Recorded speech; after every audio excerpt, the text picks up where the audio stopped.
নমস্কার, আমি সোমা। আমার চ্যানেল সোমাস টাইনি ওয়ার্ল্ডে তোমাদের সবাইকে স্বাগত জানিয়ে আজকে নতুন দিনের একটা নতুন গল্প তোমাদের সবার সাথে শেয়ার করছি। আজকের যে গল্পটা সেটা হচ্ছে জন্মাষ্টমীর দিনে। এবারের জন্মাষ্টমী খুবই সাধারণ ছিল, খুবই সিম্পল ছিল। তার জন্য আমার ব্লগটাও খুবই সিম্পল, খুবই সাধারণ। আসলে মন মেজাজ কোনোটাই ভালো না।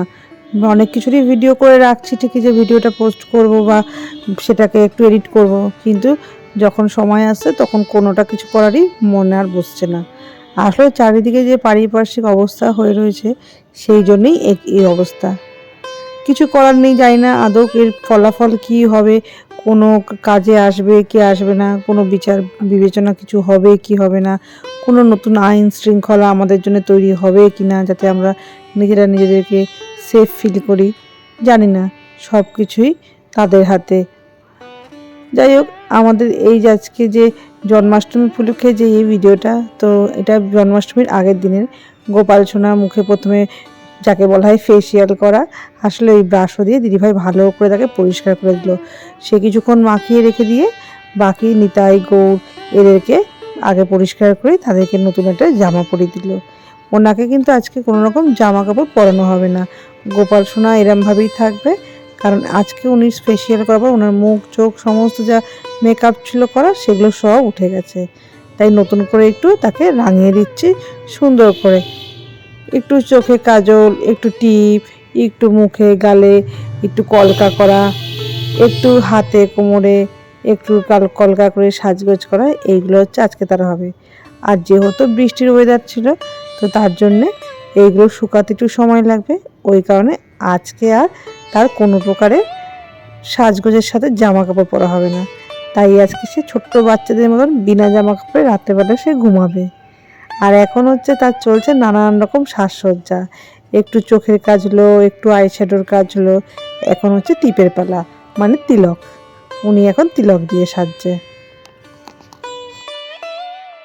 এই গোপাল ঠাকুরকে কিন্তু দিদিভাইয়ের মা আসলে পুজো করতেন, অনেক বছর পুরনো কিন্তু এই ঠাকুর। কিন্তু তার গা, তার চকচকে ভাব দেখলে কিন্তু বোঝার উপায় নেই যে এই ঠাকুর অ্যাকচুয়ালি কত বছর বয়স। দিদিভাই বলতে পারবে ওনার বয়স কত, কিন্তু দিদিভাইয়ের মা এত সুন্দর, এত যত্ন করে তাকে রেখেছে যে তার এখনও দেখো হাত পা সব চকচক করছে। পোটো কিন্তু একে গোপাল দাদা ডাকে। দিদিভাই বলে দিদিভাই ভাই হবে, কারণ দিদিভাই মা তাকে সন্তানের ন্যায় যত্ন করতো। তাই দিদিভাই বলে গোপাল সোনা নাকি দিদিভাইয়ের ভাই হবে, কিন্তু পোটো সেক্ষেত্রে মামা। কিন্তু পোটো সেটা মানতে নারাজ। ও বলে না, ওর গোপাল সোনা, ওর নাকি গোপাল মামা হবে না, সে ওর দাদা হবে। তাই ও কিন্তু গোপালকে গোপাল দাদা বলেই ডাকে। অনেকে হয়তো ভাববে গোপাল সোনাকে মাটিতে রেখে কেন কাজ করছি, কেন একটু হাতে তুলে নিয়ে কাজ করছি না। আসলে কি করব, উনি কিন্তু মানে ক্যামেরায় বোঝা যাচ্ছে না, উনি কিন্তু বেশ বড় সড়ো আর বেশ তার ওজন আছে। ফলে আমি বেশিক্ষণ তাকে হাতে নিয়ে যে কাজ করব এক হাতে নিয়ে, সেটা আর পসিবল হচ্ছে না। তার জন্য ওনাকে আমি মাটিতে রেখেই টুকুস টুকুস করে এদিক ওদিক ঘুরিয়ে ঘুরিয়ে নানান রকম কাজ করছি।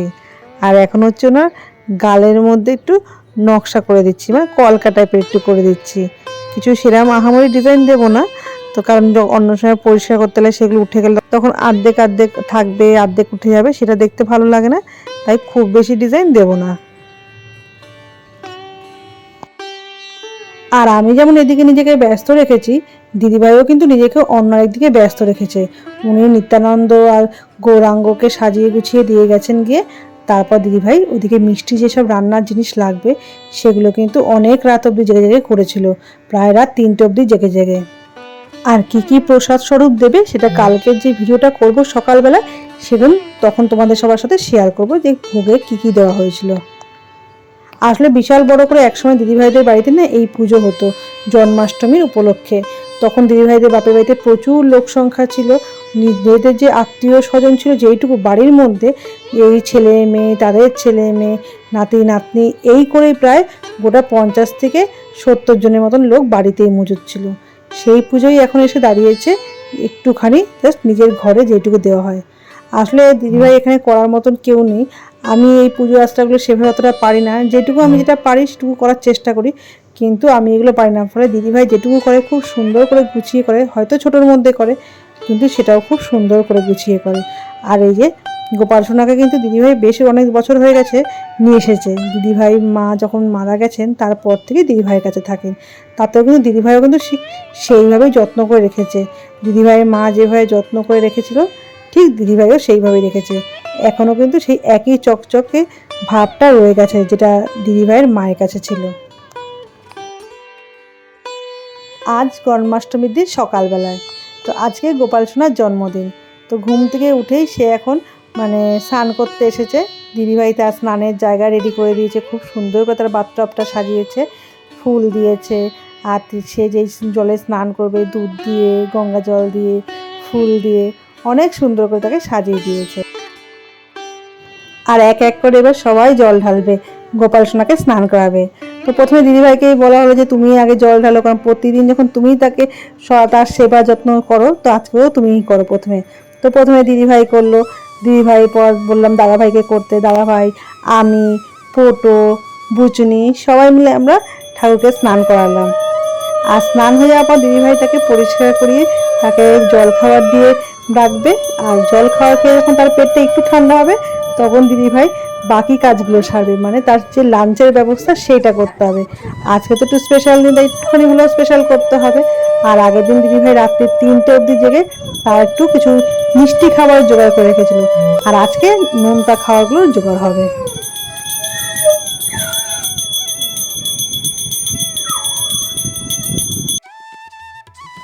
আর এখন গোপাল সোনার স্নান হয়ে গেছে। স্নান করার পর সে এখন ভালো জল দিয়ে একটু স্নান করেছে, কারণ একটুখানি যেহেতু দুধ থুধ নানান রকম জিনিস দিয়ে স্নান করেছে তো গাটা তারা যদি একটু চ্যাট করে, তাই সে এখন স্নান করে পরিষ্কার হয়ে গেছে। আর এই যে ছোট্ট করে এখন একটা প্যান্টু পরে বসে আছে সে। আর এই যে জামাটা পরছে খুব সুন্দর একটা জামা। উনি কিন্তু প্রতি বছর প্রচুর গিফট পায়, যেমন আমরা দুর্গাপূজায় সবার কাছ থেকে গিফট পাই, উনিও কিন্তু পায়। আর এই জামাটা যে পরেছে এটা সোমা বৌদি দিয়েছে পাশের বাড়ির থেকে, সেই সোমা বৌদির দেওয়া জামা।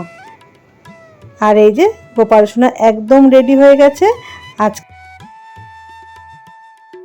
আর এই হচ্ছে আজকে গোপাল সোনার লাঞ্চ। লাঞ্চের মেনুতে ছিল তার মালপোয়া, লুচি, 5 রকমের ভাজা, ছোলার ডাল, মিষ্টি, নাড়ু, এইগুলো সবই ছিল। আর গোপাল সোনার পিছনে যে দুজন দাঁড়িয়ে আছে, একজন নিত্যানন্দ প্রভু আর গৌরাঙ্গ প্রভু, তোমরা তো সকলেই তাদেরকে চেনো। তো এইখানে যে দুজন দাঁড়িয়ে আছেন ওনারা কিন্তু কাঠের তৈরি পুরো, জানো। আর ওনারা যে কাঠের তৈরি, ওনারা কিন্তু এমনি কাঠের তৈরি না, ওনারা কিন্তু দুজনে নিম কাঠের তৈরি। ওনাদেরও কিন্তু বহু বছর বয়স হয়ে গেছে। দিদিভাই ওনাদের দুজনকেও নিয়ে এসেছেন। আর আজকে তারা সবাই বেশ সুন্দর সেজেছে, সেজে আর দিদিভাই এখানে প্রসাদও নিবেদন করে দিয়েছে। তো আজকের মতন আমি আমার ভিডিওটা এখানেই শেষ করব। তোমাদের আজকের ভিডিওটা কেমন লাগলো তোমরা চাইলে কিন্তু অবশ্যই কমেন্ট করে আমাকে জানাতে পারো। যদি একটু ভালো লেগে থাকে তাহলে একটা লাইক অবশ্যই করে দিও। আর যদি এমন কেউ থেকে থাকো যে আমার চ্যানেলটা সাবস্ক্রাইব করোনি, তাহলে আমার চ্যানেলটা সাবস্ক্রাইব করে প্লিজ আমার পাশেও থাকতে পারো। আর আমি আজকের মতন বিদায় নিচ্ছি। তোমরা সবাই ভালো থেকো, সুস্থ থেকো। আবার দেখাবে আরেকটা নতুন কোনো গল্প নিয়ে।